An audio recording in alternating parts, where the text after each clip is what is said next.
Hey y'all, it's Loren LoRosa from The Breakfast Club. Sorry to interrupt, but y'all know how I do. So I'm here to talk about Top Dog Law. Y'all hear Top Dog Law all over your radio, and I know by now that if you want top dollar, you should also know this. You gotta call Top Dog Law if it's about your car accident. Don't let these little family lawyers finesse you into a little check. Shouldn't nothing be little this season. Remember, for any serious accident, injury case, Top Dog Law gets you top dollar. So make sure you call today to find out what your car accident, your slip and fall, or your construction accident case could really be worth. And calling Top Dog Law is completely free also. It's free for a consultation. Call Top Dog Law today to see if your case is eligible for compensation with no money down. So make sure y'all go holla at my dogs, no pun intended, over at Top Dog Law. That's Top Dog Law on Instagram and topdoglaw.com. Now, let's get back to The Breakfast Club.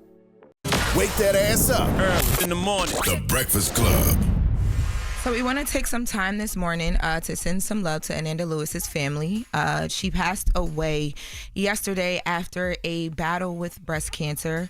The news was announced by her sister via her sister's Facebook. Ananda Lewis, for those who may not know, trailblazing TV host, model, Howard University graduate. She was an advocate. She was BT's Teen Summit in 1995, MTV TRL and Hot Zone in 97. She also did her own syndicated daytime talk show in 2001, The Ananda Lewis Show. And then she worked for a bunch of other outlets, including E.T. She was crowned Hip Hop Generation's It Girl back in 99 by the New York Times. And she's been very vocal about her battle with breast cancer. So she spoke to ABC just about, her legacy and how she wanted to be remembered. Let's take a listen.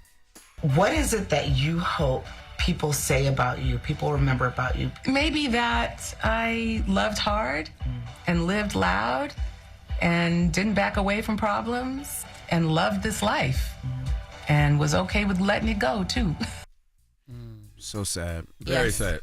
The most tragic thing about that story is reading how she regretted how she chose to handle her initial diagnosis. Yes. And she said she didn't get regular mammograms. Right. And she wanted to do alternative methods when she got diagnosed. And yeah, and we actually have that clip. That was in the same ABC interview where she talked about her experience with mammograms. Let's take a listen to that. I wanted to share what was happening to me because I saw places I could have done better. I really do believe that everything is working for my good. I know by 47 I should have had my first mammogram, right? And I didn't do that because I saw my mom do it for 30 years and she still ended up being diagnosed with breast cancer. I didn't have the understanding then that I had now. So I, did the best I could with the information I had at the time, and now that's changed. But that's also one of the reasons I decided to share. I wanted other women who were avoiding mammograms to just bite the bullet and go get it. Yes, especially if you got a history of it in your family, like. Yeah, 100%. I actually started early with like full body scans and mammograms because of the history of my family.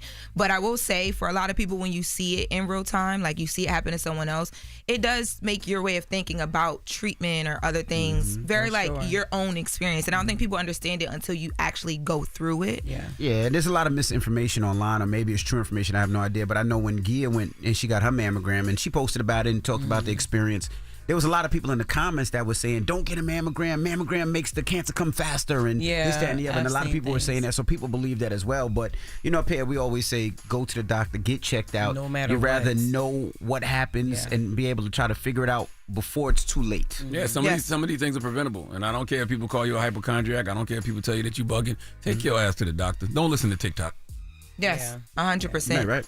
Yeah, so I do want to mention that the day that Ananda passed away was her son Langston's graduation from middle school. So it is of course a bittersweet day for their family. That is what her sister told TMZ. But they also talked about, she was surrounded by her family at her home when this happened, and they've already began planning a memorial for her in the next few weeks. And her family says that they have received an outpouring of love, especially from celebrities who she's encountered, Ananda encountered in her career, who already are telling her family that they want to speak during her memorial about how she influenced their careers and how she handled their interviews with them so well during their careers, which ultimately helped them. So yeah, she's one of those ones who influenced so many but didn't get her just due. And I think it's because, and it's like there was no there was no social media back then. So it didn't amplify what it was that she was doing, and it didn't preserve a lot of those moments for this generation to go back and watch, if that makes sense. Yeah, I think you got to go down a rabbit hole on like YouTube to see Ananda's like clips. But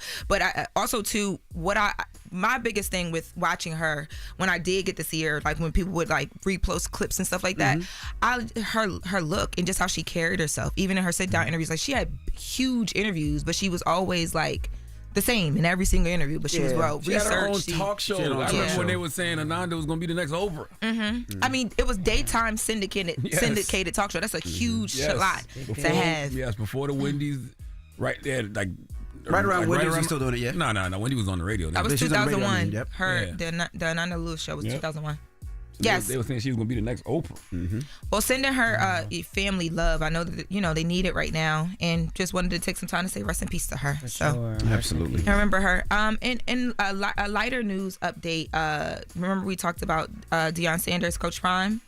So he has posted on his Twitter just thanking everybody for the outpouring of love that he received, and wanted to let us know that he's doing well. So he said, "Wow, I am truly blessed by the abundance of well wishes for all the thoughts and prayers. Thank you, thank you, thank you. I can assure you all everything is okay and will continue to be so. God got me like no other. I have so much more work to do to glorify God, so please believe God got me.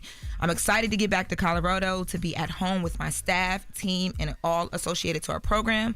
When we arrive back to Boulder, you will be updated on everything. Until then, I'm coming, baby. # Coach Prime." Salute to Coach Prime, man. Salute to Prime. Definitely sending him healing and NJ. Yes. That's it for the first hour. All right. That's the latest with Loren. Now, when we come back, we got front page news. So don't go anywhere. It's The Breakfast Club. Good morning. Wake that ass up. Early in the morning. The Breakfast Club.